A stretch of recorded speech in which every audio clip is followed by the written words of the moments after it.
La madrugada del 11 de marzo de 2026 ocurrió algo que pocas veces se había visto en la lucha contra el crimen organizado en México. Mientras la mayoría del país dormía, una serie de convoyes federales comenzaron a moverse en silencio hacia varios puntos del occidente del país. No había sirenas, no había filtraciones, no había avisos previos, solo órdenes judiciales y un objetivo muy claro. Esa noche, el secretario de Seguridad, Omar García Harfuch, coordinó un operativo simultáneo contra 12 propiedades vinculadas al entorno familiar de Nemesio Oseguera Cervantes, el Mencho, y a personas cercanas a Fabiola Ricci. 12 casas, 3 estados, una sola madrugada. Pero lo importante de ese operativo no era solo el número de propiedades, era dónde estaban y a quién estaban conectadas. Durante años, las operaciones contra los cárteles se concentraban en capturas, cargamentos o enfrentamientos armados, pero las casas familiares, los lugares donde se guardaba el dinero, los documentos o los contactos, muchas veces quedaban fuera. No porque las autoridades no quisieran llegar ahí, sino porque probar legalmente que esas propiedades estaban conectadas al cártel era extremadamente difícil. Todo estaba diseñado para ocultarlo. Casas registradas a nombre de prestanombres, empresas fachada, contratos que parecían completamente legales. Pero después de la caída del Mencho, semanas antes, algo cambió dentro de la estructura del CJNG. Cuando un líder de ese nivel desaparece, la organización entra en tensión. Algunos intentan protegerse, otros empiezan a hablar. Y fue precisamente en ese momento cuando los investigadores comenzaron a conectar piezas que antes parecían inconexas. Transferencias financieras, contratos de propiedades, empresas registradas en distintos estados. Poco a poco empezó a aparecer un mapa. No eran 2 o 3 propiedades aisladas. Era una red. Casas en Guadalajara y Zapopan, ranchos en Nayarit y una propiedad clave en Colima que habría sido utilizada durante años por operadores financieros del cártel. En total, 12 ubicaciones distintas. Pero había un problema. Si los cateos se hacían uno por uno, el primero que se ejecutara provocaría una alerta inmediata. Y en estructuras criminales tan grandes, una sola llamada puede vaciar todas las casas en cuestión de horas. Por eso la decisión fue radical. Todas las propiedades debían caer al mismo tiempo. El operativo se preparó durante días con información compartimentada. Cada equipo conocía solo su objetivo.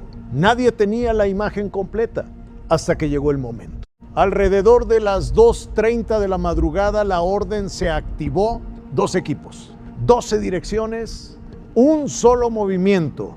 Y en cuestión de minutos, las autoridades comenzaron a entrar en las primeras propiedades. Pero lo que encontraron dentro cambiaría completamente el alcance de la investigación.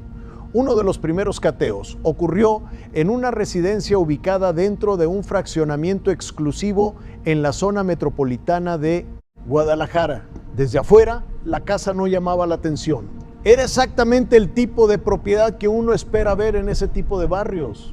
Un jardín perfectamente cuidado, un portón privado de madera, cámaras de seguridad en la entrada. Todo parecía normal. De hecho, si alguien hubiera pasado frente a esa casa unos días antes del operativo, probablemente habría pensado que pertenecía a algún empresario local o a una familia acomodada de la ciudad.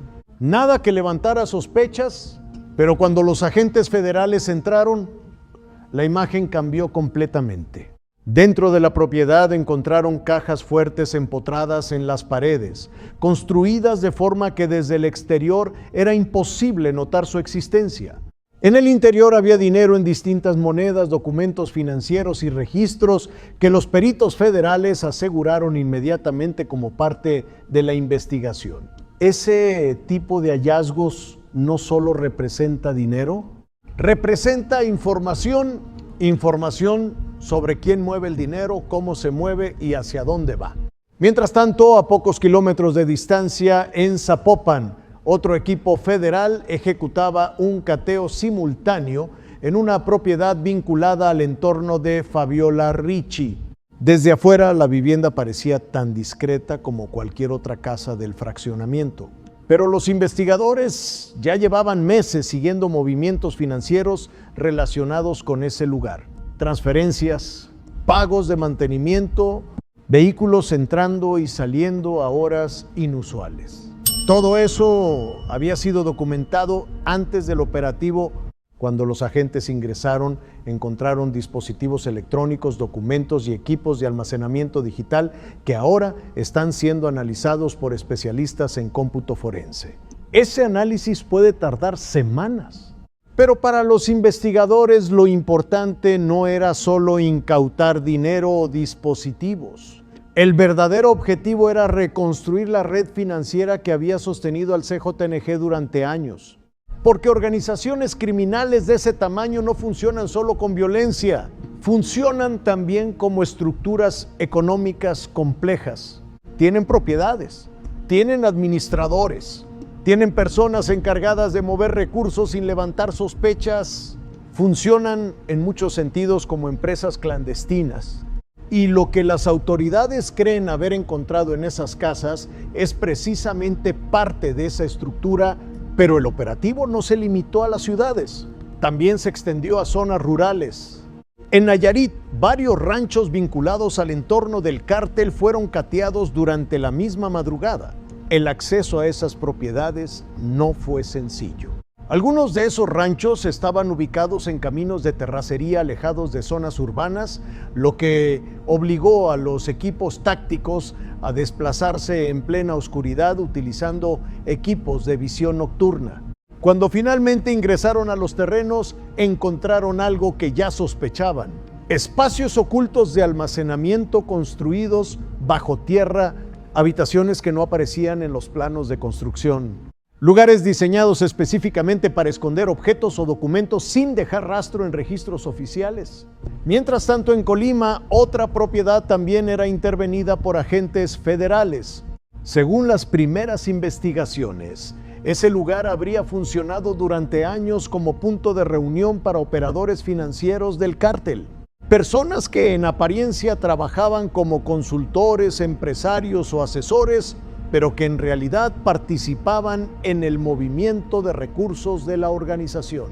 Dentro de esa propiedad se encontraron archivos físicos, registros financieros y equipos de comunicación cifrada que ahora forman parte de la investigación de la Fiscalía. Sin embargo, lo más importante del operativo no fue el dinero incautado, ni siquiera las propiedades aseguradas, fue la información. Documentos que podrían revelar cómo se movía el dinero dentro de la organización, transferencias financieras, empresas fachada, contratos aparentemente legales y posiblemente nombres de personas que hasta ahora nunca habían aparecido en ninguna investigación pública.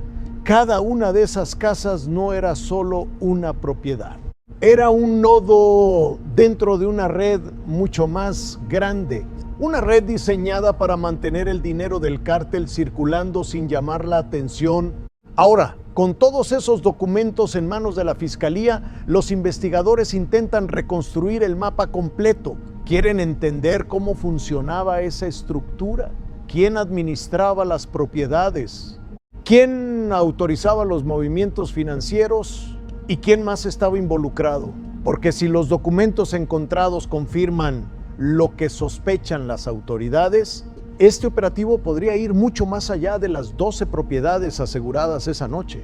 Podría abrir nuevas líneas de investigación contra personas que hasta ahora parecían completamente fuera del radar. Empresarios, administradores, intermediarios financieros, incluso figuras con perfiles públicos que jamás habían sido vinculadas formalmente con el cártel. Por ahora las propiedades siguen aseguradas y los dispositivos electrónicos continúan siendo analizados por peritos federales. Ese proceso puede tomar tiempo, pero dentro de las autoridades hay algo que parece claro. El operativo del 11 de marzo no fue el final de la investigación, fue apenas el comienzo, porque cuando una red financiera empieza a desmoronarse, las consecuencias rara vez se quedan en un solo lugar. Y ahora surge una pregunta inevitable.